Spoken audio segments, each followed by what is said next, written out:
In the spring of 1944, the Eastern Front of World War II drew at first glance. It appeared to be a motionless giant. The battle line that cut through forests, swamps, and destroyed cities of Belarus had remained virtually unchanged for months. After years of brutal battles, many German officers believed they had finally managed to stabilize the front. At the heart of this gigantic military wall was the dreaded German Army Group Center. It was a colossal force, almost 800,000 German soldiers. They were scattered across hundreds of kilometers of trenches, concrete bunkers, minefields, and carefully prepared artillery positions. Heavy cannons were hidden in the forests. Machine guns were positioned in fortified nests. Tanks lay in wait behind the lines, ready to counterattack any Soviet attempt to break through the front. The landscape of Belarus had been transformed into a veritable fortress. Entire villages were destroyed or abandoned. Burnt trees marked former battlefields.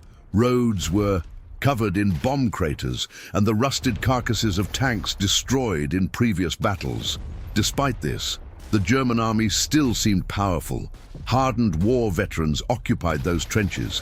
Many had fought since the early days of the invasion of the Soviet Union during the massive Operation Barbarossa.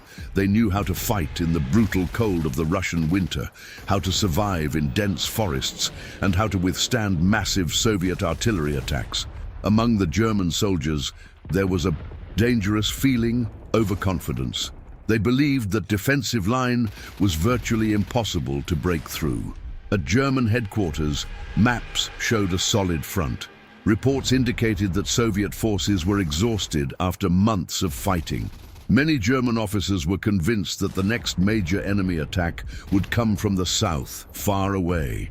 And at the top of that chain of command was Adolf Hitler. For Hitler, that position was absolutely vital. Belarus was the shield protecting the path to Poland, and beyond that, German territory itself. If that line were to fall, the path to the heart of Europe would be open. Therefore, the orders were clear and inflexible. No retreat, no withdrawals. Every position should be defended to the last man. In the trenches, the soldiers dug deeper. They laid more mines. They reinforced bunkers. Observers watched the horizon through binoculars, trying to identify any enemy movement. But all they saw was silence, quiet forests, empty fields, roads that appeared to be abandoned. It seemed like the enemy was far away, but far beyond the German line of sight. On the other side of the forests and swamps, something gigantic was taking shape. Deep within Soviet territory, locomotives pulled endless trains laden with tanks, cannons, and soldiers. Columns of infantry marched through the night. Trucks transported ammunition, fuel, and supplies without stopping. It was such a large military operation that, if the Germans had grasped its true scale, they would have understood immediately. That seemingly stable front was about to turn into one of the biggest military disasters in German history. And when the storm finally arrived, she would come with a force capable of to destroy an entire army. While German soldiers in the trenches of Belarus believed the front was relatively stable, far away, in the heart of the Soviet Union, a monumental decision was being made. In the Kremlin, in Moscow, the Soviet leader Joseph Stalin, he analyzed giant maps that covered entire tables. Red and blue lines marked military positions, devastated cities, and strategic roads. Small markers represented entire armies. And there, before those maps, one of the largest military operations in all of history began to take shape. World War II. Stalin didn't just want to push the Germans back once more. He had seen gigantic offensives in the past, some successful, others extremely costly. But now the situation was different. The Red Army had learned from years of brutal warfare. Its generals had gained real experience in massive combat. Its soldiers were better trained, its tanks more numerous, its artillery more devastating than at any other point in the conflict. The objective now was far more ambitious. Stalin wanted to completely destroy the heart of German power on the Eastern Front. The German Army Group Center not just to defeat it, not just to force it to retreat. The order was to annihilate it, to crush it in such a way that it would cease to exist as an organized military force. To accomplish something of this magnitude, it would be necessary to assemble an almost unimaginable military power. And that is exactly what began to happen. Over weeks and months, the Soviets began moving troops from various regions of the country. Entire armies were secretly deployed to areas near the Belarusian front. Military trains loaded with soldiers, tanks and artillery crisscrossed the country non-stop, day and night. Railway stations operated at full capacity. Officers shouted orders, while locomotives released clouds of steam into the frigid morning air. The roads were also crowded. Endless columns of trucks transported fuel, ammunition, and food. Tanks advanced slowly along dirt tracks, covered in makeshift camouflage made of tree branches to avoid being seen by enemy aircraft. In many places, movement only occurred at night. During the day, vehicles and troops remained hidden in the forests. The scale of the mobilization was gigantic. More than 2 million Soviet soldiers were being prepared for the offensive. Around 6,000 tanks and self-propelled guns would be used in the attack. More than 30,000 artillery pieces were being carefully positioned along the front. And at the makeshift airfields, hundreds of fighter planes and bombers awaited their moment to go into action. The Red Army, officially known as Red Army, it was transforming into a gigantic war machine. Soviet generals meticulously studied every kilometer of the German front. Aerial reconnaissance information, reports from partisans operating behind enemy lines, and radio intercepts were carefully analyzed. Every detail could make the difference. Soviet planners knew that success depended on one fundamental thing: absolute surprise. If the Germans realized what was being prepared, they could reinforce their positions or withdraw troops in time. Therefore, a gigantic deception operation was also underway. False radio signals were transmitted in other regions of the front. Smaller military movements were carried out in the south, creating the impression that the next major Soviet attack would take place there. Meanwhile, in Belarus, the silence continued. The Germans watched the forests ahead of them and didn't notice what was happening beyond them. Patrols advanced a few kilometers, encountered small Soviet units, and returned without suspecting anything. To them, it seemed just another tense but relatively peaceful period of the war. But behind that deceptive calm, an offensive so gigantic was being mounted that it would completely change the course of the war in Eastern Europe. The Soviet generals had even chosen a name for the operation. It would be called Operation Bagration, in homage to a 19th century Russian military hero. But the name concealed the true magnitude of what was to come. When this offensive began, it wouldn't be just another attack. It would be an avalanche of fire, steel, and men, advancing all at once, on a scale that few armies in history had witnessed. And at the center of this devastating impact would be the German army, which until then had believed itself to be virtually impossible to defeat in that region. The destination of German Army Group Center, it was already being sealed, even though his soldiers didn't have the slightest idea about it yet. The silence before the storm. In the weeks leading up to the start of the massive Soviet offensive, something strange dominated the front lines in Belarus. For the German soldiers scattered throughout the trenches, bunkers, and observation posts, the war seemed to have entered an unusual period of calm. It wasn't peace, far from it. There was still occasional artillery fire, night patrols, and small skirmishes in the forests. But compared to the constant hell that had marked the previous years of the war, it was a different story. World War II. That silence seemed almost unsettling. The positions of German army. Group Center, they were scattered along hundreds of kilometers of difficult terrain. Belarus, it was a region of dense forests, winding rivers, dirt roads, and vast swampy areas that, at many times of the year, were practically impassable. For the German commanders, this terrain acted as a natural barrier.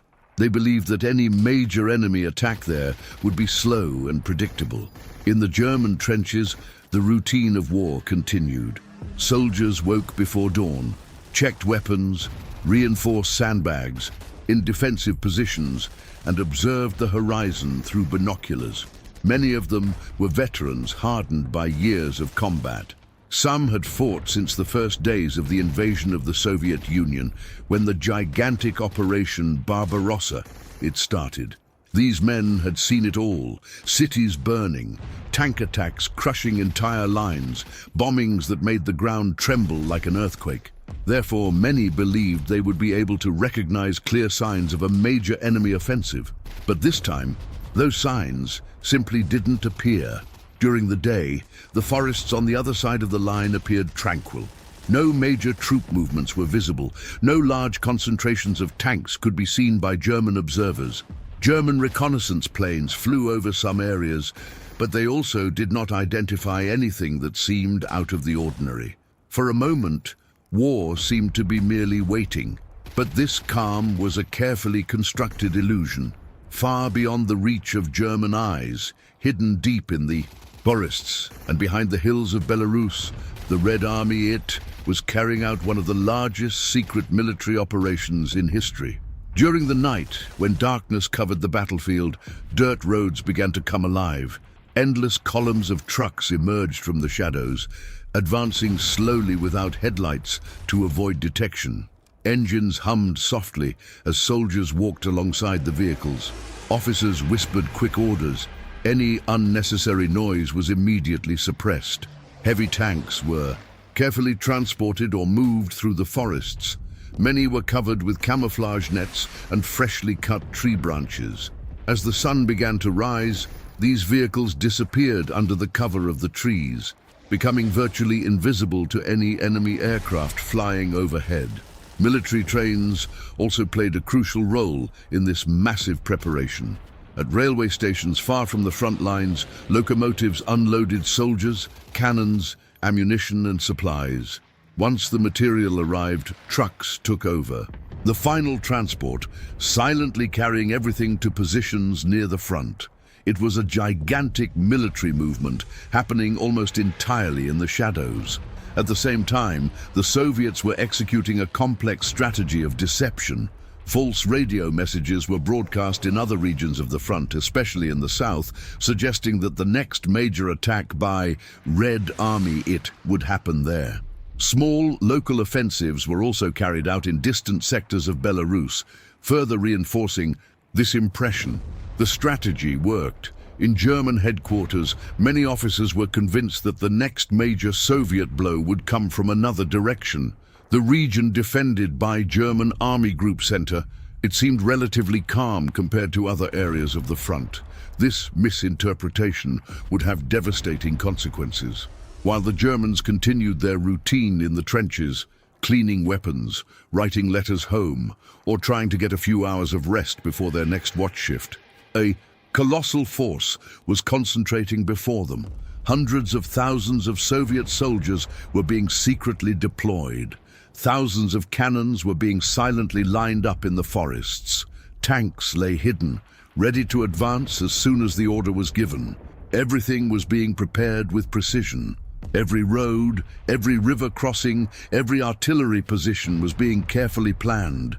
And yet, to the German soldiers observing the horizon through their binoculars, everything seemed strangely quiet. But that stillness was merely the last gasp before a gigantic explosion, because soon that silence would be broken by one of the most devastating bombings the Eastern Front had ever witnessed. June 22nd, 1944. Barbarossa's revenge.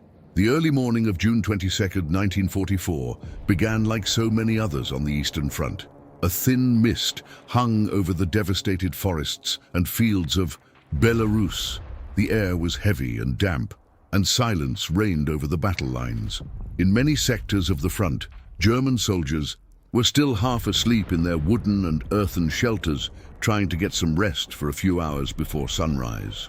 For many of them, that day seemed like just another chapter in the long and brutal war that had been ravaging Eastern Europe since the beginning of the World War II, World War II. But that date was no ordinary day. Exactly 3 years earlier on that same day, in 1941, Nazi Germany launched the massive invasion of the Soviet Union, known as Operation Barbarossa. At the time, millions of German soldiers crossed the Soviet border in a colossal offensive that seemed unstoppable. Entire cities fell within weeks. Soviet armies were surrounded and destroyed, and for a time it seemed that Germany was on its way to total victory in the East. But 3 years had changed everything. Now, in that silent dawn of 1944, the roles of history were about to be reversed. Shortly before dawn, something began to change along hundreds of kilometers of the German front. German observers in watchtowers noticed small, distant flashes in the forests on the other side of the lines. Some thought they were just isolated artillery shots, something common in the routine of war. But then came the first thunderclap, and then another one, and another. In a few seconds, the entire horizon seemed to burst into flames. More than 30,000 Soviet artillery pieces, they opened fire almost simultaneously. It was the beginning of the gigantic offensive called Operation Bagration. The impact was immediate and terrifying. Artillery shells began to rain down on German positions with overwhelming intensity. Trenches exploded in columns of earth and fire. Trees were uprooted as if they were twigs. Wooden bunkers were destroyed in seconds. The noise was deafening. The ground trembled as if the earth itself were being torn apart. German soldiers awoke in panic inside shelters that shook violently with each new explosion. Some were still trying to put on their helmets as they ran to defensive positions. Others simply threw themselves to the ground, trying to survive the rain of shrapnel that cut through the air. Soviet artillery wasn't firing randomly. Every shot had been carefully calculated. Soviet officers had studied detailed maps of German positions for weeks.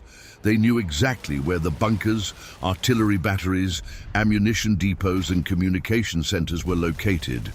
And all of these points were being hit at the same time. Telephone lines connecting German units were destroyed almost instantly.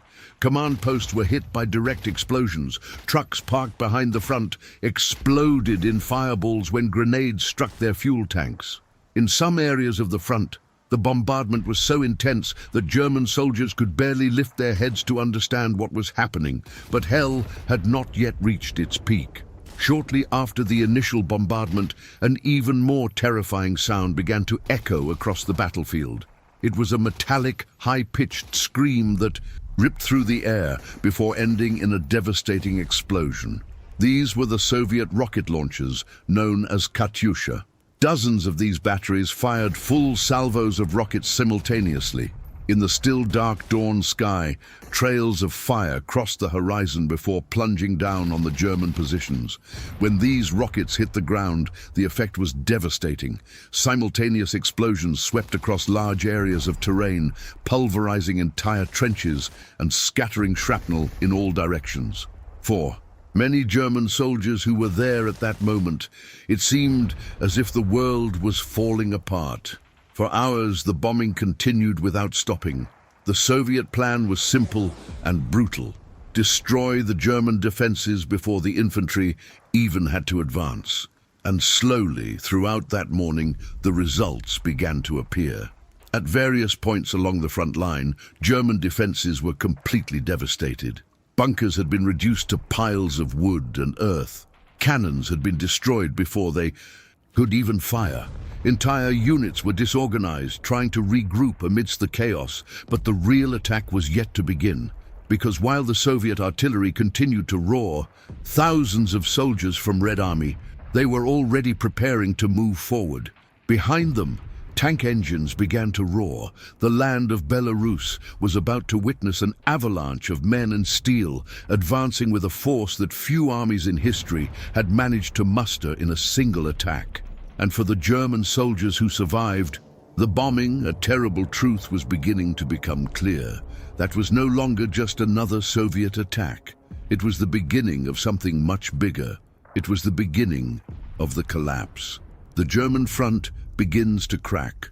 When the bombing finally began to subside, A thick cloud of smoke, dust and burnt earth covered much of the front line. Belarus. The silence that followed for a few moments seemed almost unreal after hours of uninterrupted explosions. Many German soldiers, still dazed, slowly raised their heads from inside the destroyed trenches or the shelters that had survived by sheer luck. Some were temporarily deafened by the impact of the explosions. Others tried to wipe the dirt from their eyes while desperately searching for their unit comrades. In many places along the line, entire groups had simply been wiped off the map. Where fortified positions once stood, there were now only smoking craters. German officers were trying to restore some semblance of order to the chaos. Men ran between partially destroyed trenches carrying messages as many communication lines had been cut during the bombing. Field telephones were silent. Radio antennas were broken or buried under rubble. But then came the next sound. At first, it seemed like just a distant murmur, a deep metallic noise that vibrated on the ground. Some German soldiers immediately recognized that sound. Tank engines. On the other side of the devastated line, the Red Army was starting to move forward. First came the reconnaissance units and the assault infantry. Hundreds, then thousands of Soviet soldiers emerged from the forests and the positions where they had waited during the bombardment. They advanced rapidly through the devastated terrain, crossing craters, burnt tree trunks, and abandoned trenches. Behind them, columns of tanks began to appear, the famous T-34. The Soviet tanks, the main Soviet tanks of the war, advanced in formation, their engines roaring as they traversed the battlefield. Many of them were still covered in dust and branches used for camouflage. Now, however, they were fully exposed, advancing directly against what remained of the German positions. Machine guns mounted on tanks fired short bursts at any sign of resistance. Soviet soldiers followed closely behind, running between the armored vehicles, protecting them from enemy infantry attacks. In the German lines, the defenders were trying to fight back. Anti-tank guns that had survived the bombardment began firing. Some German artillery pieces managed to get into action, sending projectiles against the advancing tanks. In certain places, violent fighting broke out almost immediately. Soviet tanks were hit and caught fire, turning into metal torches amidst the devastated landscape. But for every tank destroyed, others kept advancing. The scale of the attack was overwhelming. In several sectors of the front, German units were simply being overwhelmed by the number of enemy soldiers and vehicles. The initial bombardment had destroyed many key positions and disrupted the defense. Now, the ground attack was exploiting precisely these gaps, and these gaps were getting bigger and bigger. Isolated trenches fought bravely for a while, but were soon surrounded. Some German soldiers tried to retreat to secondary positions. Others continued fighting until they ran out of ammunition. At certain points, the German resistance was extremely fierce. Groups of veteran soldiers managed to hold off Soviet attacks for several hours, destroying numerous tanks with portable anti-tank guns or hidden cannons. But the problem was that the offensive wasn't happening at just one point along the line. It was happening in dozens of sectors at the same time. The Soviet plan had been carefully designed to attack in multiple locations simultaneously, confusing the German command and preventing any coordinated response. For the German Army Group Center, the situation was starting to become extremely dangerous. Desperate messages began arriving at German command posts. Reports indicated that entire units were being pushed back. In some sectors, the defensive lines had been completely breached. Roads that were once safe were now filled with retreating soldiers, trucks trying to escape the Soviet advance, and units attempting to reorganize. The problem was that the Soviet offensive was moving too fast. Tanks advanced deep behind the first German lines, cutting communication routes and blocking important roads. German units still fighting on the front lines began to realize they could be surrounded if they did not retreat quickly. But retreating was not a simple decision, because far away in the German command centers, rigid orders continued to be repeated. The positions should be maintained. No unauthorized withdrawals were allowed. Every meter of land should be defended. But on the battlefield, the reality was brutally clear. The German line, which had seemed so solid weeks before, was beginning to show dangerous cracks. And these cracks were about to turn into enormous collapses. While chaos spread across various parts of the German front, in the northern sector of the Soviet offensive, an even greater disaster was beginning to take shape. The city of Vitebsk was one of the most important points of the German defense in Belarus, situated in a strategic position. Surrounded by rivers and roads vital for military supply, it functioned as a true pillar of the defense system. Of German Army Group Center, for months the Germans had transformed that city into a fortress. Deep trenches crisscrossed the surrounding area. Minefields protected the approach routes. Anti-tank guns were hidden among the ruins of buildings destroyed by the war. In theory, Vitebsk was a bastion that could hold out for a long time. But the Soviet plan for that region was not simply to attack the city head-on. It was close. Right from the first hours of the offensive Operation Bagration, huge formations of Red Army, they began to advance along the flanks of the German position. Instead of directly attacking the strongest fortifications, Soviet troops traversed forests, secondary roads, and terrain that the Germans believed to be too difficult for large military movements. Tanks and mechanized units advanced rapidly along the city's flanks. The speed of this movement caught many German commanders by surprise. While some divisions were still fighting in front-line positions, other Soviet units were already advancing deep into the German rear, cutting roads and supply lines. It was a classic encirclement maneuver, fast, aggressive, and extremely dangerous for any army that did not react immediately. Inside Vitebsk, the situation began to become increasingly confusing. Urgent messages were arriving at German command posts, reporting that Soviet troops had been seen on roads that should have been secure. Supply convoys were being attacked. Reconnaissance units reported enemy tanks appearing in unexpected locations. The German commanders quickly realized what was happening. The city was being surrounded from all sides. Within Vitebsk's defensive perimeter were approximately 5 German divisions. Tens of thousands of soldiers now risked being completely surrounded. Many of these men were seasoned veterans, accustomed to the harsh fighting on the Eastern Front. But even seasoned soldiers knew what a siege could mean. With no escape routes, no supplies, and under constant attack, a besieged army had little chance of surviving for long. The German generals in the sector quickly sent messages to high command requesting authorization to withdraw their troops before it was too late. They knew there was still a small window of time to escape. If they received the order quickly, perhaps they could retreat to safer positions before the Soviet encirclement closed completely. But that authorization never came. In Berlin, Adolf Hitler, he had a completely different view of the situation.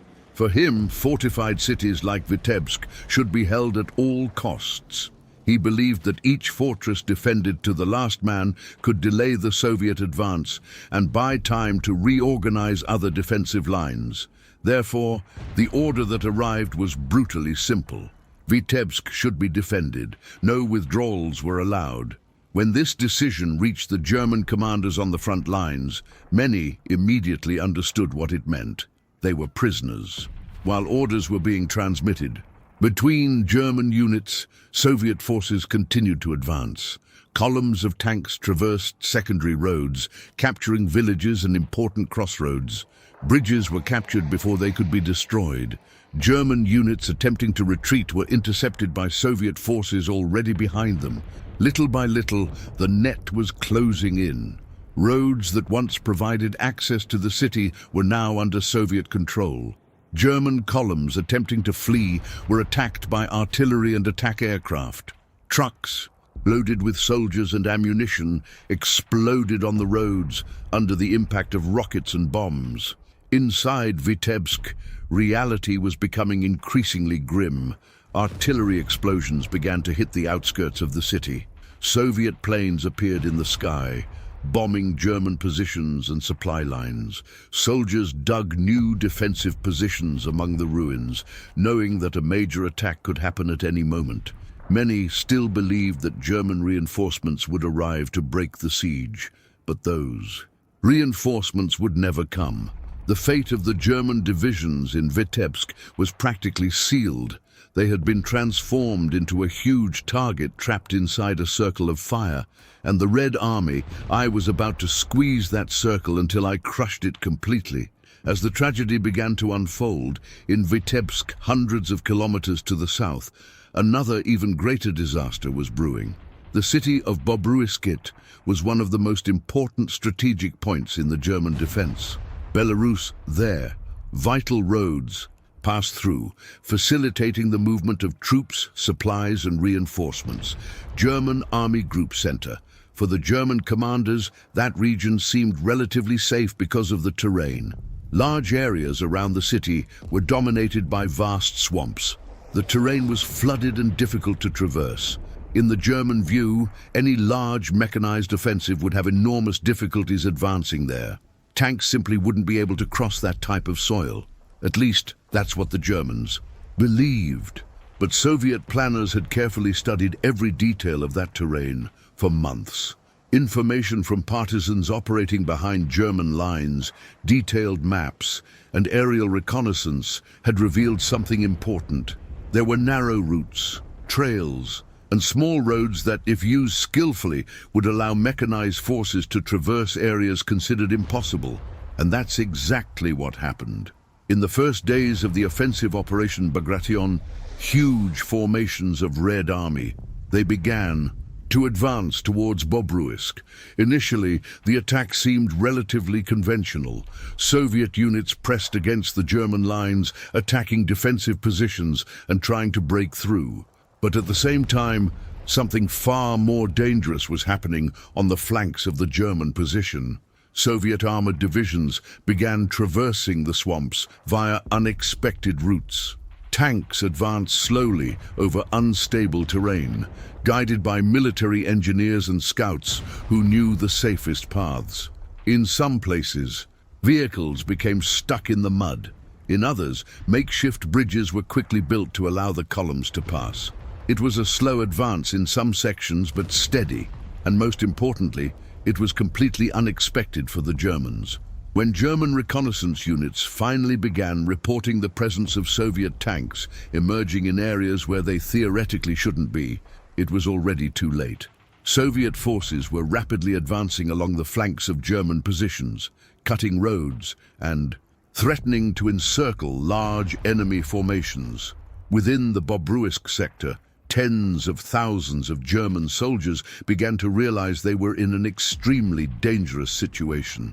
The front was being pressured by direct attacks, but behind them, columns of Soviet tanks were appearing on the roads that were supposed to be their retreat routes.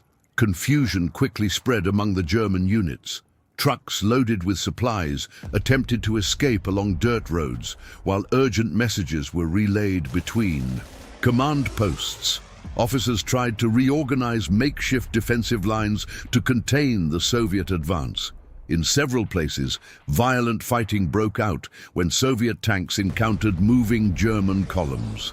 The scene quickly descended into chaos. German columns attempted to retreat under constant artillery fire and air raids. Soviet planes appeared in the sky, swooping down on roads crowded with vehicles and retreating soldiers. Bombs exploded among trucks, tanks, and horse-drawn carts. Wrecked vehicles blocked entire roads. Wounded horses ran in panic among soldiers trying to escape. The noise of engines, explosions, and gunfire created a scene of pure despair. Within a few days, the Soviet encirclement of Bobruisk began to close completely.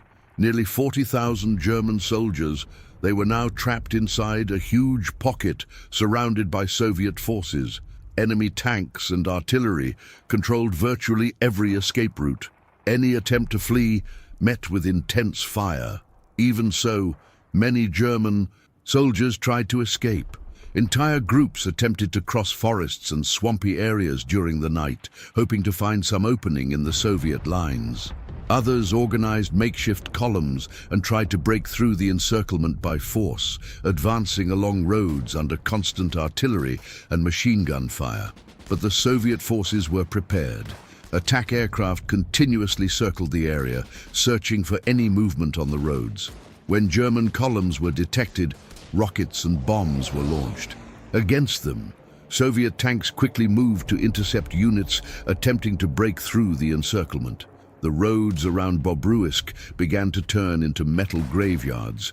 Burned trucks, destroyed tanks, and abandoned equipment covered miles of terrain.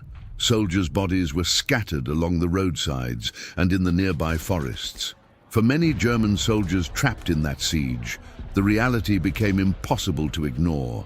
They were fighting not just to win a battle, they were simply fighting to survive.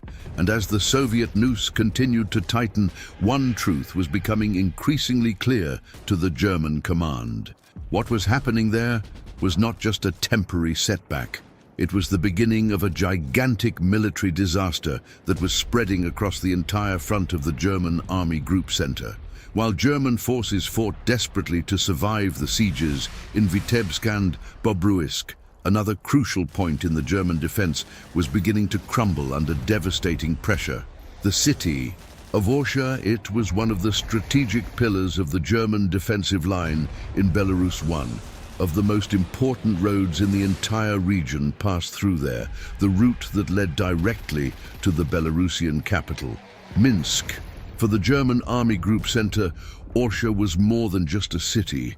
It was a strategic gateway. If that position fell, the path to the heart of Belarus would be dangerously open. Because of this, the Germans had transformed the region into one of the most heavily fortified areas on the entire front. Lines of trenches stretched across the fields and forests surrounding the city. Concrete bunkers were positioned on high ground, offering wide firing ranges for machine guns and anti-tank guns.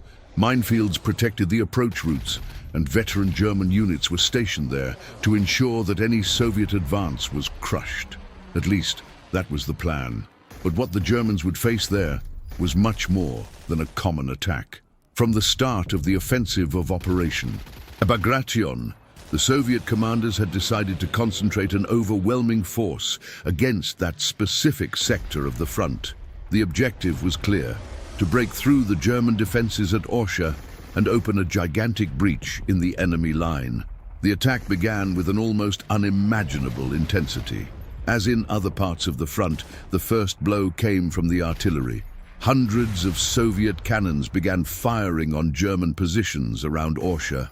For hours, high explosive shells rained down on trenches, bunkers, and minefields.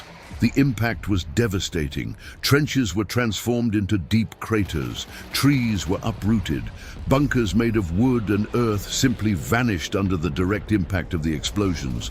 Shrapnel flew through the air like deadly blades. But this time, the artillery wasn't alone. Shortly after the initial bombardment, Katyusha rocket batteries began firing their devastating salvos. The characteristic sound of these rockets, a metallic howl that ripped through the sky, echoed across the battlefield before ending in a series of violent explosions. Within minutes, large areas of the German defenses were ablaze, and then the ground attack began.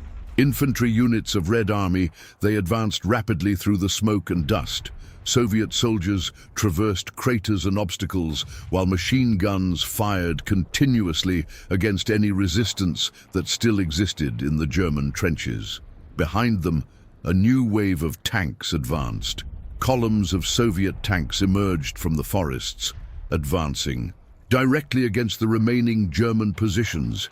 The sound of their engines echoed amidst the explosions, while their machine guns and cannons fired upon bunkers and defensive positions. The German defenders reacted with everything they had. Anti-tank guns that had survived the bombardment opened fire on the Soviet tanks. Some armored vehicles were hit and exploded, turning into piles of burning metal.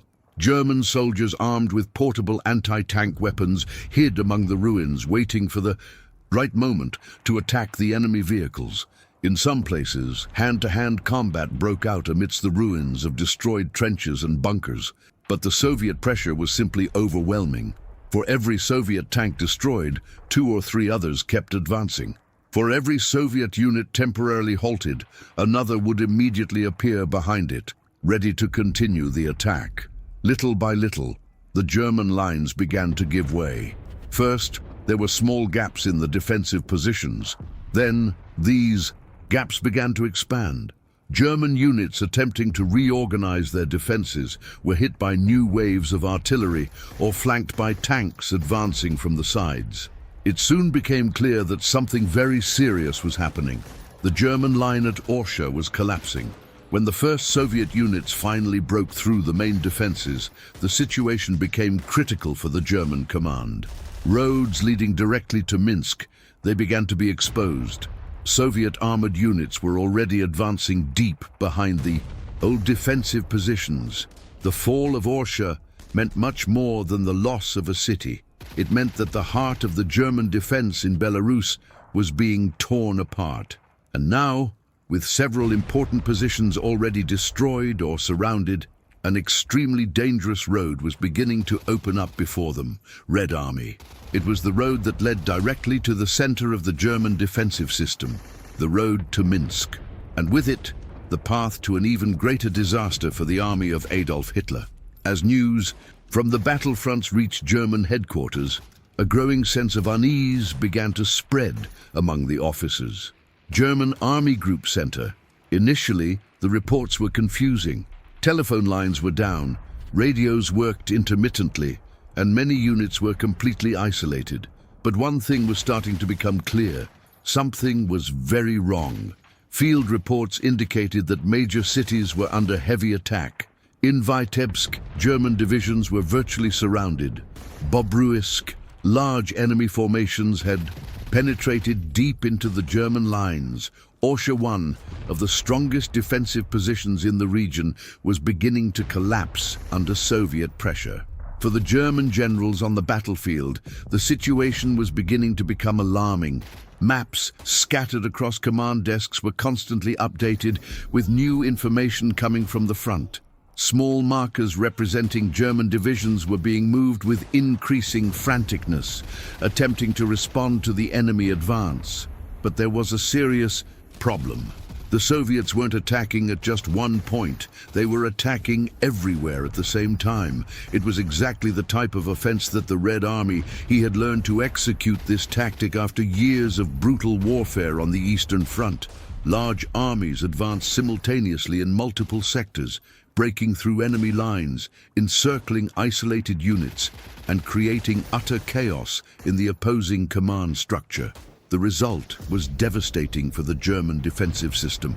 Local commanders requested permission to retreat to safer positions before their troops were completely surrounded.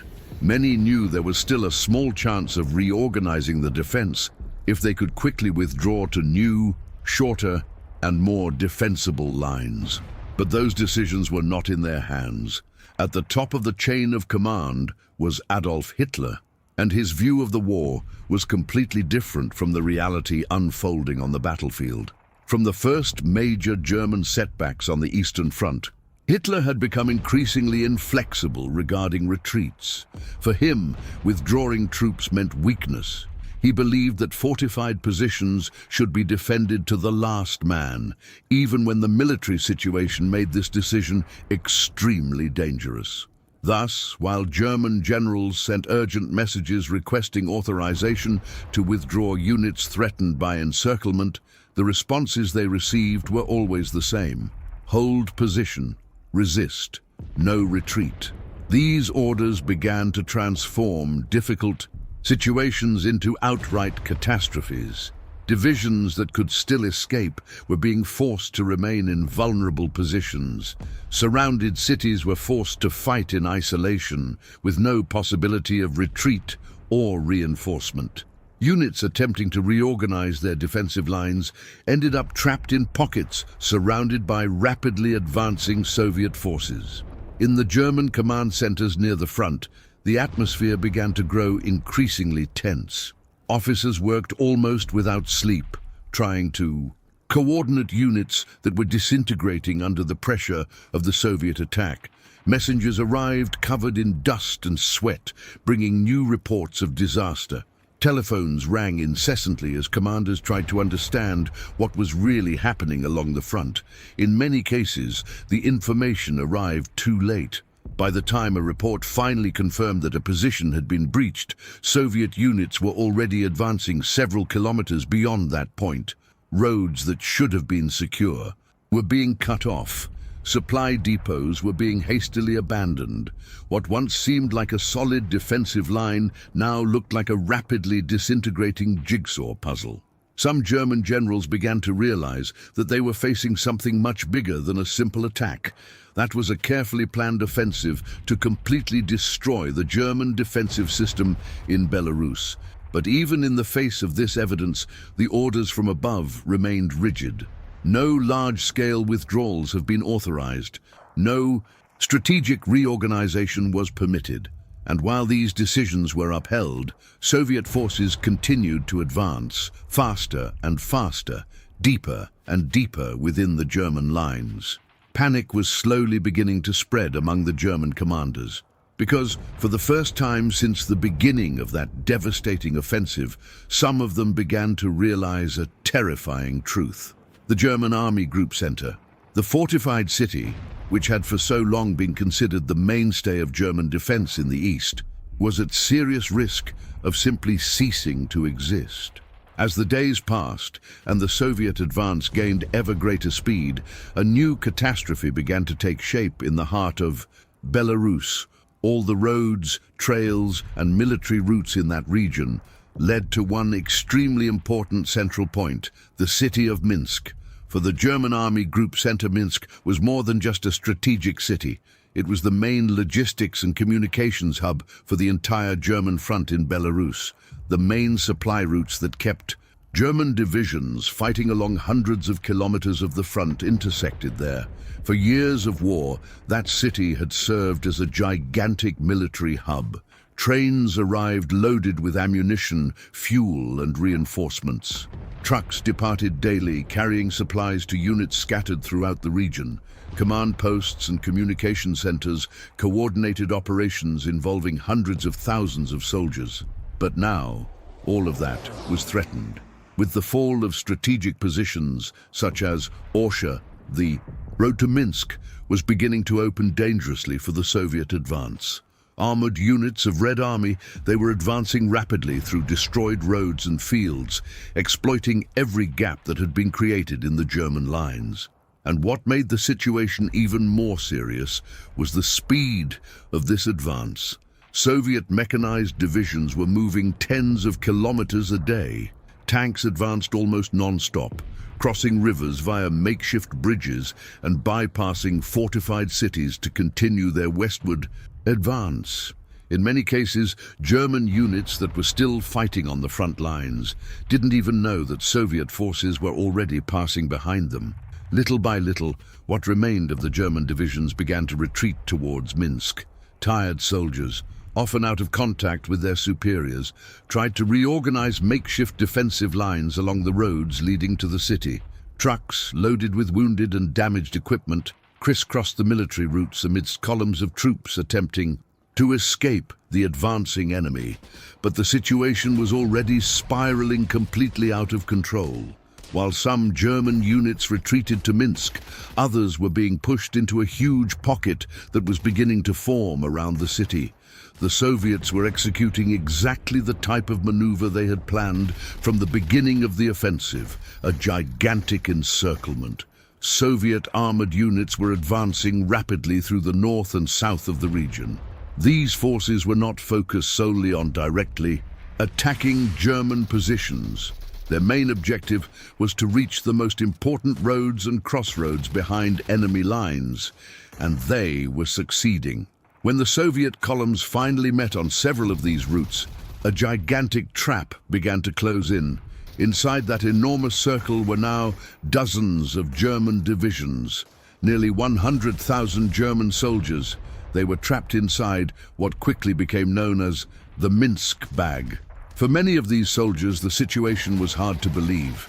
During years of war on the Eastern Front, the German army had been an expert at encircling enemy forces.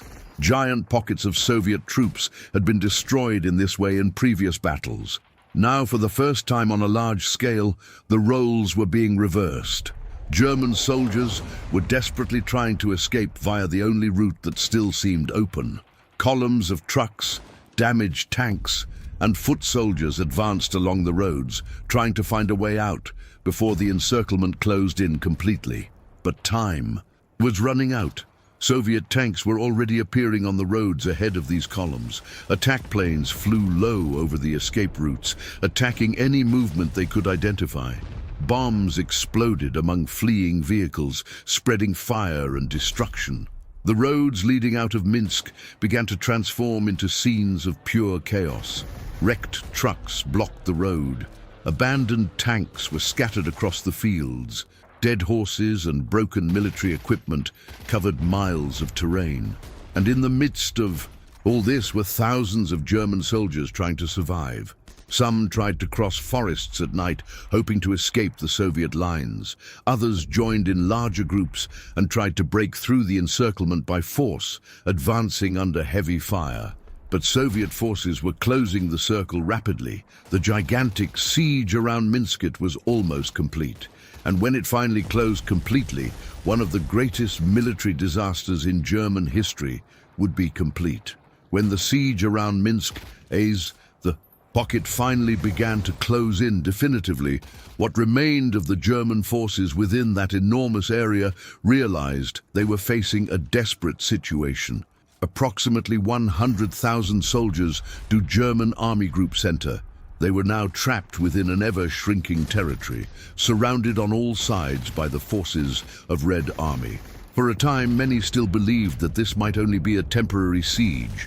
Some officers hoped that external German units would try to open an escape corridor, allowing the trapped troops to escape before it was too late. But the reality was much darker. The German units that could have launched a counterattack were themselves fighting for survival elsewhere on the front.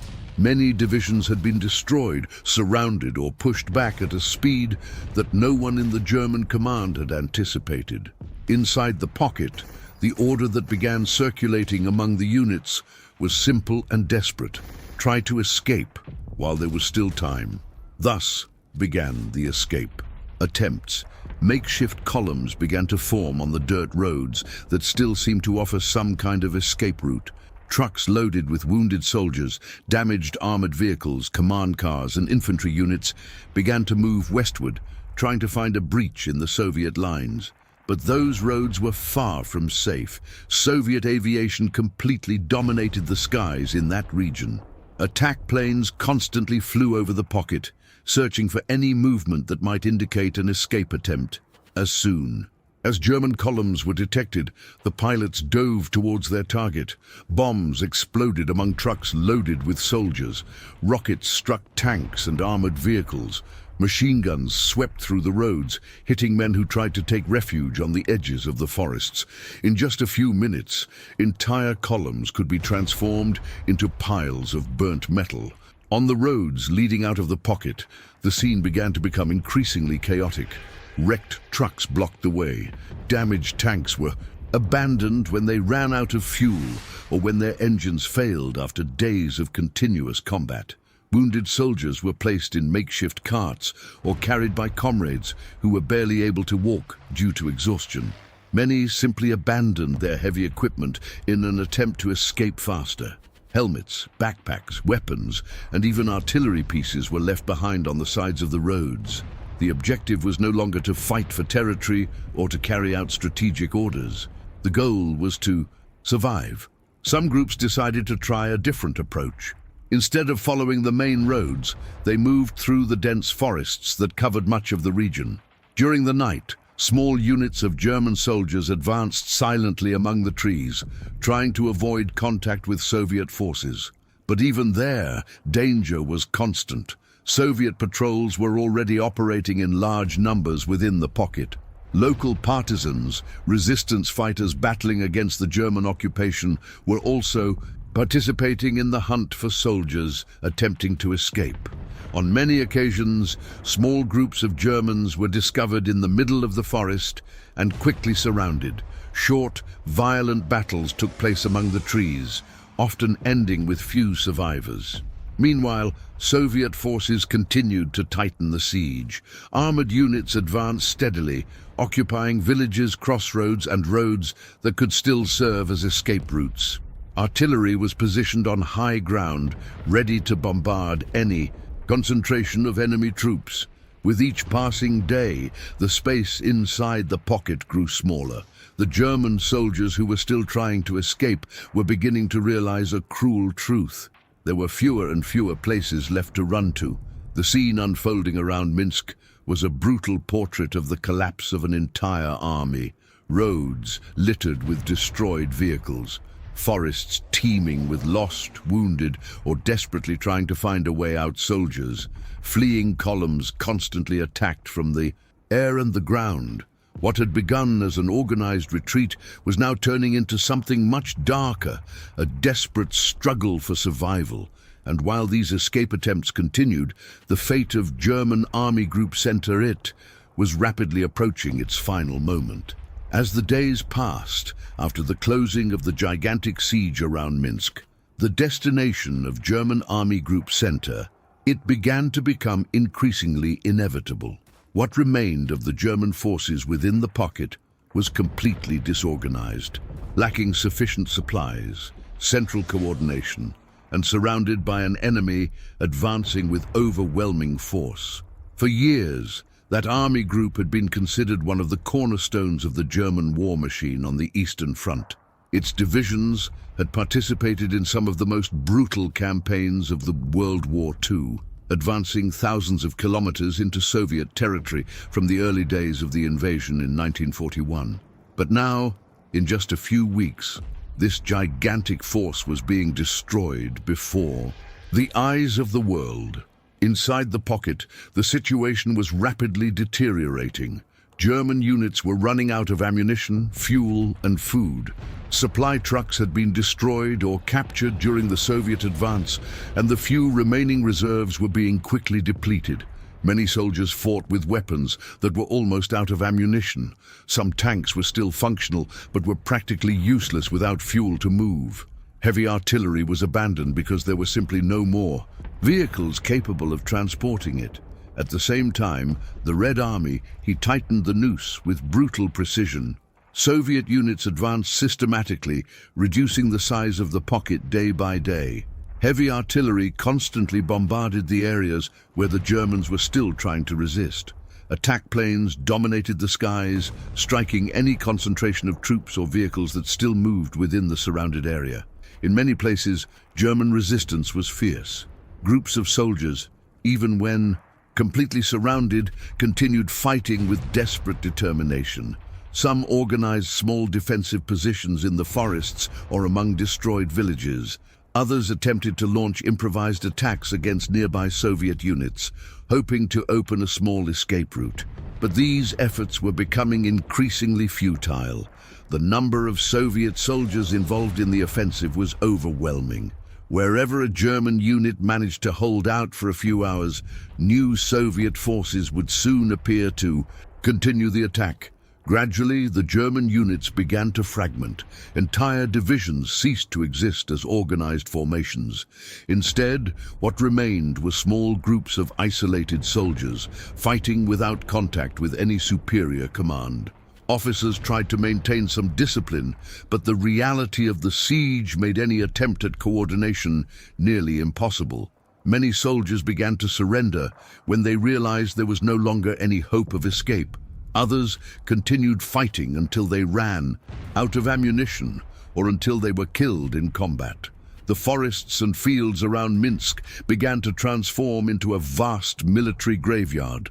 Wrecked vehicles, abandoned weapons, and soldiers' bodies covered large areas of the terrain. Within a few days, the disaster reached a gigantic scale. It is estimated that approximately 300,000 German soldiers were killed, wounded or captured during the destruction of German Army Group Center.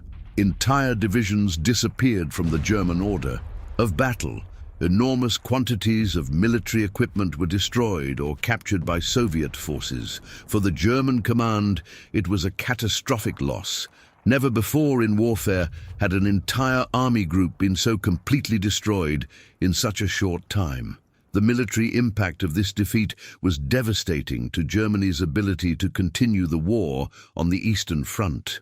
When the battle finally ended, what remained of the German forces in that region was merely a shadow of the army that had defended those positions weeks before.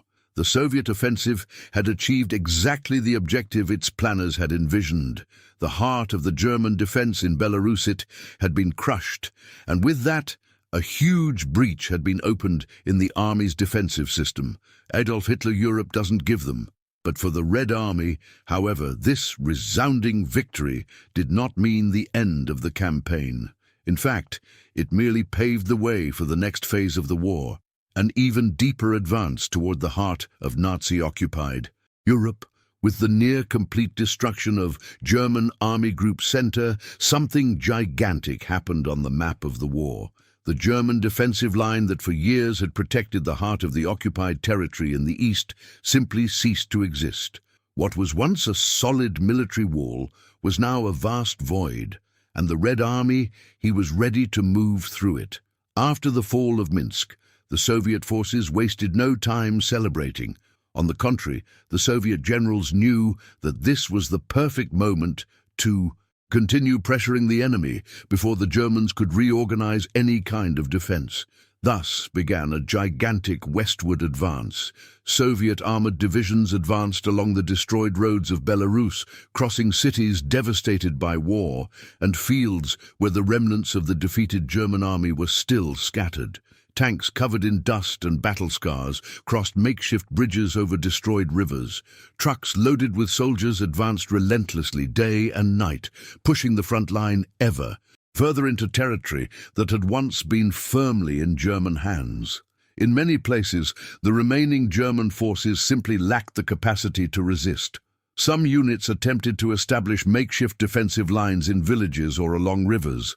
But these positions were quickly overwhelmed by combined attacks of Soviet artillery, infantry, and tanks. The advance was so rapid that many German soldiers didn't even have time to organize a proper retreat. At various points along the front, German troops were surprised by the speed of the Soviet offensive. Some units would wake up in the morning, believing they were dozens of kilometers from the front line, only to discover that Soviet tanks were already approaching their positions. Meanwhile, thousands of German soldiers who had escaped the siege of Minsk were in a state of complete collapse. These survivors walked along the roads trying to find new units or regrouping points. Many were wounded, exhausted, and lacked the proper equipment to continue fighting. German officers desperately tried to gather these men to form new defensive lines, but the task was nearly impossible. The collapse had happened too quickly. The Soviet advance continued to push everything in its path. Major cities began to fall one after another. Among them was Brest, a strategic position near the border with Poland. When Brest fell into Soviet hands, something symbolic happened. The forces of Red Army, they had finally reached the Polish border, a territory that had been occupied by Germany since the early days of the war, World War II. Now, for the first time in years, the war was moving decisively westward. For Soviet soldiers, this was more than just a military victory. It was the beginning of the reconquest of occupied Europe. For the Germans, it was a clear sign that the tide of the war had turned irreversibly. The army of Adolf Hitler had lost one of its most important forces on the Eastern Front. And worse still, now there was a huge open corridor through which the Soviet army could continue advancing. The road to Warsaw and the heart of Europe was becoming increasingly exposed, and the Soviet advance was far from over. When the dust from the battle finally began to settle, what had happened during the Operation Bagration, it was becoming increasingly clear to the military leaders on both sides. That was not just another offensive in the gigantic Eastern Front of World War II. That had been a historic catastrophe for Nazi Germany. In just a few weeks of brutal combat, the powerful German Army Group Center, it practically ceased to exist. That military formation, which for years had been one of the central pillars of the German presence in the East, was crushed by a devastating combination of Soviet strategic planning, numerical superiority, and simultaneous attacks on multiple fronts. The losses were absolutely enormous. Historians estimate that more than 400,000 German soldiers, many were killed, wounded, or captured during the offensive. Entire divisions disappeared from the military map. Equipment in colossal numbers was destroyed or captured. Thousands of artillery pieces, hundreds of tanks, and a huge quantity of transport and supply vehicles. For many German generals, this seemed almost impossible to believe. Never before in World War II an entire group of armies had been destroyed with such speed and brutality. Cities that had served as German strongholds for years, such as Vitebsk, Orsha, Mogilev, and finally Minsk. They had fallen one after the other like dominoes being knocked over. Each of these falls represented thousands of soldiers killed, captured, or in desperate retreat. But the impact wasn't just military. Within the German command, the shock was profound. The very Adolf Hitler, he was furious when he realized the scale of the defeat. For years, he had insisted on maintaining fixed positions on the Eastern Front, forbidding strategic retreats and ordering his troops to fight to the last man. Now, those decisions were taking a devastating toll. Many generals began to realize something that previously seemed unthinkable. Germany might no longer be able to win the war in the East. Meanwhile, for the Red Army, the victory was monumental. The offensive had destroyed one of Germany's largest military formations, liberating much of the Belarus, and opened a huge gap in the German defenses. More importantly, it had proven that the Soviet army was now capable of conducting massive offensive operations with devastating precision and coordination. The war in the East had changed completely. The German army was no longer advancing deep into Soviet territory as it had in 1941. Now it was fighting for survival as it retreated further and further toward Germany's own borders. And it all began with that colossal offensive that erupted in the forests and fields of Belarus. But there was an even greater consequence that was beginning to become evident. The road to the heart of Europe, and eventually to Berlin, was now open. When the gigantic offensive of Operation Bagration finally came to an end, the map of the war in Eastern Europe was no longer the same. What had begun as a powerful German defensive line cutting through the Belarus had been completely destroyed. The offensive of Red Army not only crushed the German Army Group Center, as it also changed the course of forever, World War II. Within a few weeks, the Soviets had advanced hundreds of kilometers to the west. Major cities had been liberated. Strategic railway lines had been captured. German logistics bases had disappeared. Entire regions that had been under Nazi occupation for years had returned to Soviet control. But perhaps the most important change was psychological. For a long time, the army of Adolf Hitler had been seen as a nearly invincible force. Since 1939, its lightning campaigns had crushed armies in Poland, France, US, Netherlands, and in much of Europe. But now, in the summer of 1944, something was clear to the whole world. Germany was losing the war. While the Soviet offensive was destroying entire armies in the east, Western Allied forces were also advancing after the landing in Normandy landings, opening a devastating second front against Nazi Germany. The Third Reich was now being crushed from both sides at the same time. In the east, the Red Army would continue to advance in the following months. After Operation Bagration, new offensives would lead Soviet troops to Warsaw, then to Prussia, and finally right up to the doors of the Berlin. All of this would culminate less than a year later in the final battle that would end the war in Europe, the gigantic Battle of Berlin.